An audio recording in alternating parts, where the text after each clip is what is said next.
Segunda turma do Supremo reconhece conflito federativo sobre o fornecimento de gás canalizado em São Paulo. Caso mantidas, causariam enorme prejuízo ao Estado de São Paulo. Justiça concede liberdade condicional a Evandro Virganovski, condenado por participação na morte do menino Bernardo. Procuradora-Geral da República anuncia reforço para a Força-Tarefa da Lava Jato no Rio de Janeiro. Mudanças da legislação penal e processual. O ministro Alexandre de Moraes participa de discussão sobre o tema na Câmara. E a STJ determina a suspensão das licenças ambientais e alvará de construção de um posto de gasolina que estava em obra às margens de um rio.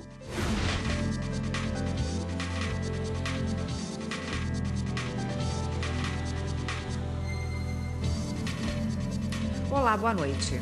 Boa noite. A segunda turma do Supremo reconheceu um conflito federativo sobre o fornecimento de gás canalizado em São Paulo. Os ministros julgaram também o pedido de extensão de extradição do governo português. O caso envolve um cidadão de Portugal condenado por tráfico e outros crimes. Repórter Carla Lucena, ao vivo, tem os detalhes da sessão da segunda turma de hoje. Oi, Carla. Boa noite. Olá, William. Boa noite para você, boa noite a todos. Vamos falar então primeiro sobre esse caso envolvendo o fornecimento de gás canalizado no estado de São Paulo. Essa é uma ação antiga que chegou aqui ao STF ainda em 2006 e envolve uma discussão sobre um conflito federativo entre a União e o estado de São Paulo no fornecimento de gás canalizado. Olha só, para a gente entender, em 2004 foi criado em São Paulo um consórcio chamado GNL-GMIN. Esse consórcio ele conta com a Petrobras como a fornecedora do gás, a empresa privada White Martins como a proprietária e também a operadora da planta de liquefação e a Gás Local como a distribuidora desse gás. E aí o estado de São Paulo alegou que diante deste empreendimento apenas o estado de São Paulo poderia fazer o fornecimento de gás canalizado para dentro do estado. O caso então foi parar na Justiça Federal e de lá chegou então aqui ao STF. Ao longo desses últimos 13 anos, 2 liminares já foram concedidas nesse caso. A primeira pela ministra Ellen Grace em 2006, quando ela era presidente aqui do STF, ela determinou a suspensão da tramitação dessas ações na Justiça Federal. E a segunda foi a confirmação dessa mesma liminar pela ministra Carmen Lúcia. O caso hoje, então, foi para a segunda turma. Os ministros eles reconheceram que há, sim, um conflito federativo, determinaram que essas ações suspensas na Justiça Federal, elas subam, ou seja, venham aqui para o STF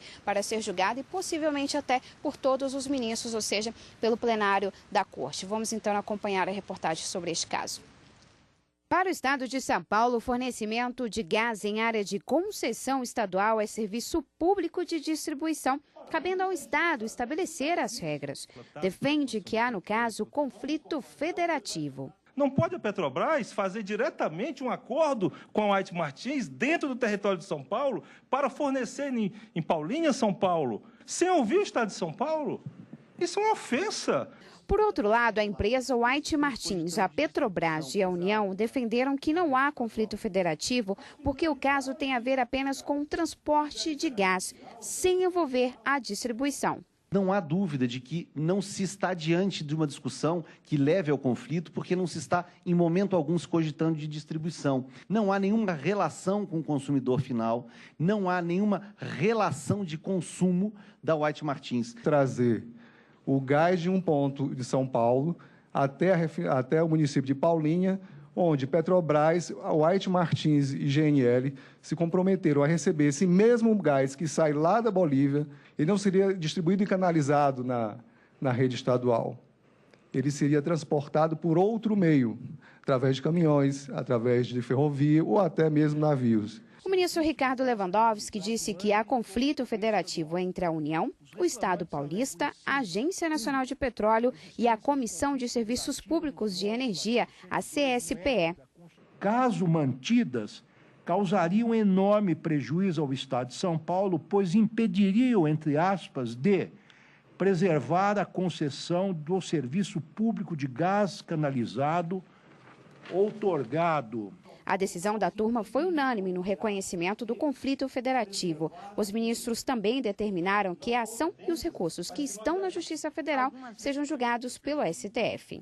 Na espécie, a Petrobras poderia como parece-me estar, fornecendo gás natural diretamente à empresa que, por meio de sua planta de liquefação, pertencente em município pertencente ao Estado de São Paulo, transformá-lo em gás natural liquefeito para repassar à empresa de comercialização. Reconhece que se registrou na espécie uma clara usurpação de competência por parte dos órgãos judiciários reclamados. Ainda na segunda turma, os ministros aceitaram o pedido do governo de Portugal sobre a extradição de um português condenado por tráfico de drogas, roubo e profanação de cadáver. Portugal pedia para que a corte não reconhecesse a prescrição do crime de uso de arma proibida. E ainda na segunda turma de hoje, os ministros analisaram o recurso apresentado por 2 homens denunciados por homicídio. A Justiça de Primeiro Grau decidiu rejeitar a denúncia contra eles, mas o Ministério Público recorreu e o Tribunal de Justiça do Ceará aceitou a denúncia e decidiu que o caso fosse julgado, então, pelo Tribunal do Júri. Contra essa decisão do TJ cearense, a defesa recorreu aqui ao STF. Os ministros decidiram não dar seguimento ao julgamento deste recurso, mas concederam o chamado habeas corpus de ofício para determinar que seja aplicada a primeira decisão, ou seja, a que rejeitou a denúncia contra eles, mas nada impede que, se houver novas provas, uma nova denúncia aí pode ser apresentada. E agora voltamos ao estúdio, Érica, William. Obrigada, Carla. E hoje teve sessão na primeira turma também. Quem está aqui para falar sobre o assunto é a consultora jurídica da TV Justiça, Karina Zucolotto. Boa noite, Karina. Boa noite, Érica. Oi, Karina, boa noite. Boa noite, William. Os ministros hoje iniciaram o julgamento de um recurso que ataca uma decisão do TSE que reconheceu a inelegibilidade de um prefeito do município do Rio Grande do Norte, né? Isso parece que a discussão aqui gira em cima da aplicação ou não da lei da ficha limpa, né? Exatamente, William. Trata-se de Abelardo Rodrigues Filho, que foi em 2016 eleito prefeito do município de Alto do Rodrigues, no Rio Grande do Norte. Mas qual é a grande discussão que envolve esse tema que chegou até o Supremo Tribunal Federal? Em 2009, Abelardo, que já era prefeito do município, foi condenado por abuso do poder econômico e captação ilícita de votos para beneficiar aqueles que eram, em 2008, candidatos a prefeito e vice-prefeito daquele município. Ele recorreu da decisão e no TRE foi confirmada a punição, a inelegibilidade por 3 anos. Muito bem, em 2016, Abelardo resolve se candidatar novamente a prefeito deste município. E quando registra a sua candidatura, o Ministério Público Eleitoral e os seus adversários impugnam o registro da candidatura, alegando que ele estaria inelegível em razão de, em 2010, portanto, um ano depois da sua condenação, ter surgido a lei da ficha limpa, que previa para esses casos de condenação o prazo de inelegibilidade de 8 anos. Então, como a contar da data da eleição em que os fatos que levaram à condenação deve ser o marco inicial, 2008 mais 8 anos, em 2016 ele estaria inelegível ao argumento tanto do Ministério Público quanto dos adversários. No entanto, em primeira e segunda instâncias, ficou reconhecida que ele poderia sim se candidatar e que não estaria inelegível. No entanto, o Tribunal Superior Eleitoral, aplicando uma orientação jurisprudencial e uma decisão do Supremo que foi tomada no ano passado, em 2018, entendeu que ele estaria inelegível em razão da lei da ficha limpa e essa aplicação a fato anterior, mesmo tendo havido uma decisão transitada em julgado, cujo prazo de inelegibilidade de 3 anos havia sido aplicado em razão da lei 6490 e que já tivesse sido cumprida. Contra essa decisão, veio o recurso extraordinário para o Supremo. A ministra Rosa não conheceu agravo, esse recurso que está sendo julgado na primeira turma da relatoria do ministro Alexandre de Moraes, e esse foi o julgamento que foi iniciado na sessão hoje da primeira turma. Karina, e a ministra Rosa Weber e o ministro Alexandre de Moraes já votaram e, nesse caso, divergiram, né? Como é que está o placar? Exatamente. O julgamento foi suspenso em razão de um pedido de vista do ministro Luiz Roberto Barroso.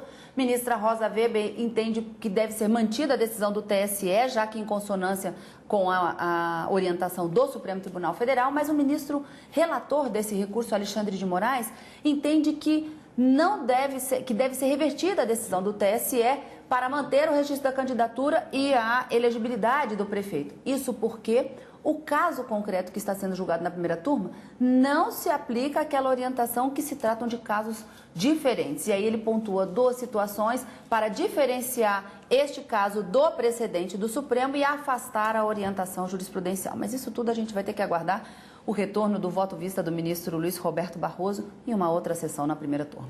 Obrigada, Karine. Amanhã tem sessão, né, plenária? Amanhã, sessão plenária a partir das 14 horas no Direto Plenário. Nos vemos amanhã, então. Até Com amanhã. certeza, até amanhã.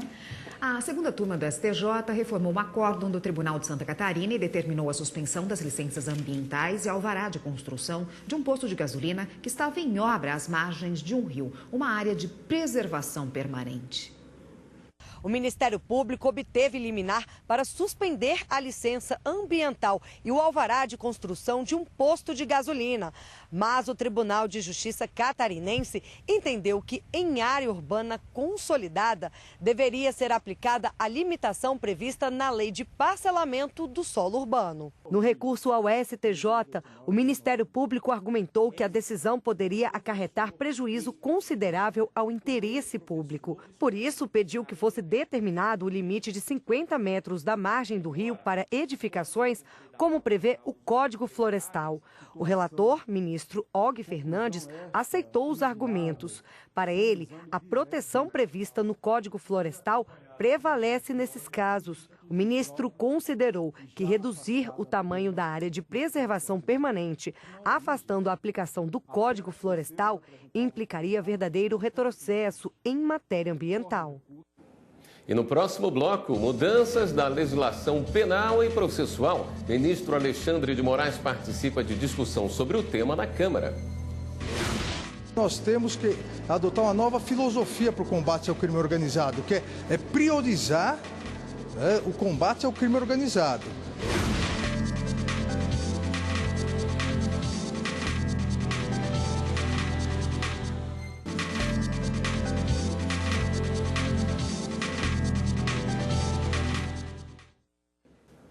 Combate ao crime organizado. O presidente da Câmara dos Deputados, Rodrigo Maia, disse hoje que o pacote anticrime pode ir direto ao plenário sem passar por comissão especial, se isso for o consenso entre os líderes. O ministro do STF, Alexandre de Moraes, participou nesta manhã da primeira reunião do grupo de trabalho criado na Câmara dos Deputados para analisar as mudanças na legislação penal e processual. O ministro Alexandre de Moraes fez uma exposição dos 2 anteprojetos elaborados por grupo de juristas que ele presidiu. Caberá agora ao grupo de trabalho da Câmara analisar esse material, o pacote anticrime encaminhado pelo governo federal e ainda outras propostas que tramitam na casa. O prazo final é de 90 dias. Até lá, audiências públicas poderão ser realizadas. Da parte do CNJ, da parte da comissão de juristas, nós estamos acabando o cotejamento de todos os projetos, inclusive vários que foram referidos aqui pelos deputados que já haviam apresentados, para que nós possamos dar o nosso entendimento, o que nós achamos. Na comparação dos temas, é o que nós achamos que, a partir da discussão, pode ou não ser aprovado, ou que seria melhor. O ministro que preside a comissão do CNJ e que discute o papel do judiciário na segurança pública levou proposta do setor contra o crime organizado. O mais importante é nós pegarmos as principais ideias e conseguirmos avançar. Avançar no que houver consenso, uma redação melhor, pode ser a do projeto da comissão, pode ser outro projeto, não importa a vaidade de redação, importa avançar na ideia, porque nós temos que adotar uma nova filosofia para o combate ao crime organizado, que é priorizar o combate ao crime organizado. Para priorizar isso, nós temos que fazer alterações legislativas, até de cultura brasileira, cultura jurídica brasileira. E a Procuradora-Geral da República, Raquel Dodge, liberou 3 novos membros para integrar a Força-Tarefa da Lava Jato no Rio de Janeiro. A liberação atende a pedido do grupo. 2 dos novos integrantes terão dedicação exclusiva e o terceiro atuará de forma parcial na Lava Jato. O coordenador da Força-Tarefa, Eduardo Age, fez relato dos trabalhos e destacou a importância de se ampliar a estrutura para conseguir atender a demanda. A Força-Tarefa da Lava Jato, no Rio de Janeiro, foi criada em 2016. Conta atualmente com 11 membros. Desde o início, já foram apresentadas 50 denúncias contra 302 pessoas por 19 tipos de crimes, como fraude em licitações, corrupção ativa, corrupção passiva e lavagem de dinheiro. Até o momento, 40 pessoas foram condenadas. A Justiça concedeu liberdade condicional para Evandro Virganovski, um dos condenados pela morte do menino Bernardo Boldrini em Três Passos, no Rio Grande do Sul. A decisão é da juíza Sucilene Engler, que presidiu o tribunal do júri. O pai do menino e a madrasta também foram condenados, além da irmã de Evandro. Os três seguem presos. O julgamento ocorreu há 2 semanas. Evandro foi sentenciado a 9 anos e 6 meses em regime semiaberto por homicídio simples e ocultação de cadáver. Ele estava preso desde 2014, quando ocorreu o crime. Segundo o Tribunal de Justiça, no dia 15 de março, Evandro atingiu o tempo para a progressão de regime e para a liberdade condicional. Por decisão da 18ª Câmara Civil do TJ do Rio Grande do Sul, a empresa Cristiane Bisonin foi condenada a ressarcir uma consumidora que teve problemas na pré-instalação de aparelhos de ar-condicionado. A autora da ação afirmou que contratou a empresa Ré para executar os serviços de pré-instalação de 6 climatizadores de ar split, pelo valor total de cerca de R$ 2.600. Durante a execução da obra, foi constatada a necessidade da realização de pré-instalação de apenas 5 splits, tendo a Ré se comprometido a restituir a diferença do valor. No entanto, a empresa afirmou a impossibilidade de ser realizada a instalação, fixação dos equipamentos. Para isso, seria necessária a troca das pré-instalações com a perfuração e repintura das paredes. Na Justiça, a consumidora ingressou com pedido de ressarcimento de parte do valor, assim como o pagamento de indenização por danos materiais e danos morais. No juízo do primeiro grau, o pedido foi considerado procedente, mas a empresa recorreu da sentença. No TJ, o relator foi o desembargador Pedro Celso Dalprá, que afirmou que as fotos dos autos do processo mostram que as pré-instalações foram realizadas em locais inadequados. No entanto, com relação ao dano moral, o relator votou pelo acolhimento do recurso da empresa. Conforme o magistrado, certas situações, apesar de serem desagradáveis, não preenchem os requisitos da responsabilidade civil. Aviso Prévio lidera reclamações trabalhistas na Bahia. Só no ano passado foram mais de 25 mil ações recebidas sobre o tema. O encerramento do vínculo de emprego envolve uma série de obrigações legais para evitar que se transforme em processos na Justiça do Trabalho. Uma dessas obrigações é o aviso prévio, que é a comunicação feita pelo patrão ou empregado no encerramento do contrato de trabalho sem justa causa. E este tema lidera as reclamações recebidas aqui nas varas do trabalho do TRT da Bahia. Somente em 2018 foram mais de 25 mil ações recebidas. O aviso prévio se divide de 2 formas: aviso prévio trabalhado, quando o trabalhador permanece exercendo suas funções após 30 dias da comunicação da rescisão contratual. Indenizado, quando o trabalhador encerra imediatamente as atividades e recebe o valor correspondente ao período do aviso prévio. Dá tempo do empregador se organizar, até estar vendo outra pessoa, algum outro funcionário para colocar no local. Eu acredito que é para deixar a pessoa de sobreaviso, né, para ela procurar um novo emprego, procurar uma nova oportunidade no mercado de trabalho. A Constituição garante o tempo mínimo do aviso prévio de 30 dias para trabalhadores com 1 ano de trabalho. A partir do artigo 1º da Lei 12.506 de 2011, a cada ano de serviço prestado para a empresa, instituiu-se o aviso prévio proporcional, que pode chegar até 90 dias. O aviso prévio tem um número de dias mínimo, que é de 30 dias, só que ele é proporcional ao tempo de serviço na empresa. Então, a cada ano que o trabalhador tenha se mantido em serviço na empresa, acrescenta-se a esses 30 dias mais 3 dias. Outra questão é a redução da jornada durante o cumprimento do aviso prévio trabalhado. O empregado que vai trabalhar 30 dias, ele tem uma opção. Ou ele diminui a sua jornada em 2 horas por dia durante todos os dias do aviso, se ele estiver prestando o serviço. Ou, se ele preferir, ele subtrai os 7 últimos dias de trabalho. No término de contrato em comum acordo, novidade trazida pela reforma trabalhista, quando o aviso prévio é indenizado, o pagamento é concedido pela metade. Outra mudança foi o prazo de recebimento das verbas rescisórias. Antes nós tínhamos 10 dias depois de fim do aviso prévio indenizado ou no primeiro dia depois da terminação do aviso prévio em tempo de serviço. Hoje o prazo foi igualado e ficamos com 10 dias em qualquer uma dessas duas situações. E a seguir, CNJ aprova mudanças na aposentadoria de magistrados convocados para atuar na segunda instância. Foi aprovado que o tempo trabalhado como juiz convocado em segunda instância pode ser considerado, desde que haja incidência na contribuição previdenciária.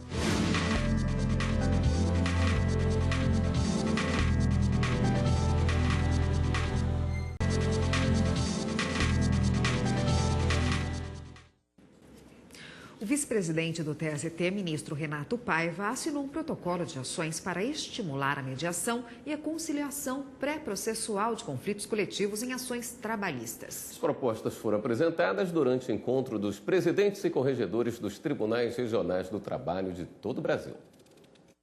Mediação e conciliação, formas rápidas e eficientes de reduzir o número de ações que tramitam na Justiça do Trabalho.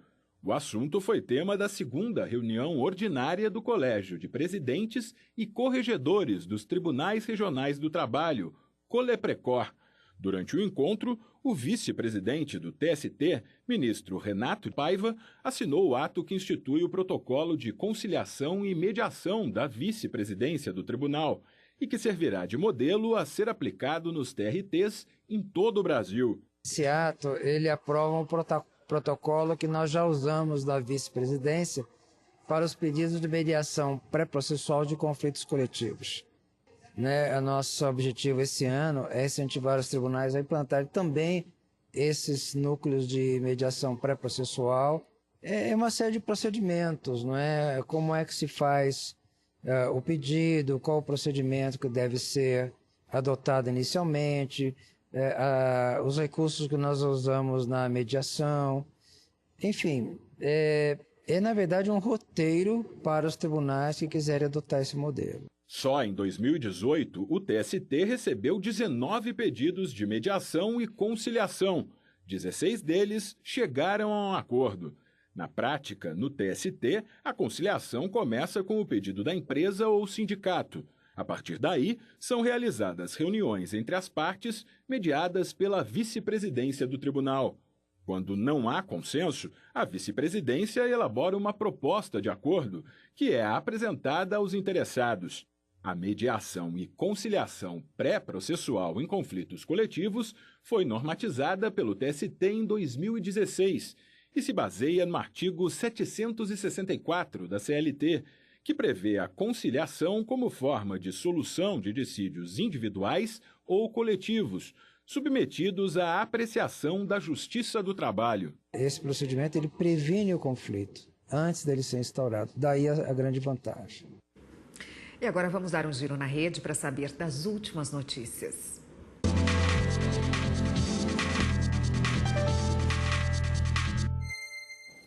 Vamos então à redação do Jornal da Justiça, falar com a repórter Berenice Leite, que tem as novidades para a gente. Berenice, boa noite.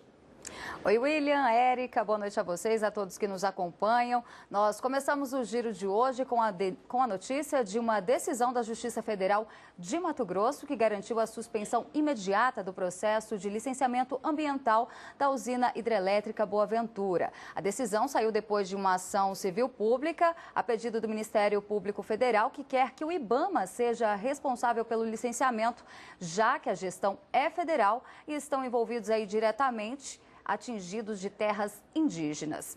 Outra informação, ali está confirmado para esta semana o leilão para concessão de um trecho da ferrovia Norte-Sul que liga Tocantins a São Paulo. Uma liminar ameaçava cancelar esse leilão, alegando falhas no edital com relação ao transporte de passageiros. Mas, segundo a Advocacia Geral da União, estudos comprovam que essa ferrovia tem alto potencial para o transporte de cargas. A 14ª Vara Federal em São Paulo, então, acolheu os argumentos da AGU leilão e o leilão está confirmado para esta quinta-feira. E ainda em São Paulo, a primeira vara de Presidente Venceslau condenou a 30 anos de reclusão em regime inicial fechado o último dos réus preso na Operação Etos, que apurou o envolvimento de advogados, agentes públicos com uma facção criminosa. E olha, hoje também teve sessão no Conselho Nacional de Justiça. Os conselheiros aprovaram aí mudanças na aposentadoria de magistrados da segunda instância. Eu estive lá para conferir. Veja. A sessão começou com a consulta do Ministério da Justiça sobre a contagem do tempo em que magistrados atuam como convocados para a segunda instância. Para o relator do processo, Aloísio Correia da Veiga, não deve haver a contagem. Mas a maioria divergiu e foi aprovado que o tempo trabalhado como juiz convocado em segunda instância pode ser considerado, desde que haja incidência na contribuição previdenciária. Também foi aprovado durante a sessão 2 requerimentos para prorrogar licença maternidade e para que a pensão não seja inferior à licença gestante, além de uma resolução proposta pelo presidente do Conselho, o ministro Dias Toffoli, de conceder licença paternidade para magistrados e servidores do Poder Judiciário. Esta edição do Jornal da Justiça fica por aqui. Uma boa noite para você. Continue com a programação da TV Justiça e a gente se vê amanhã. Até lá.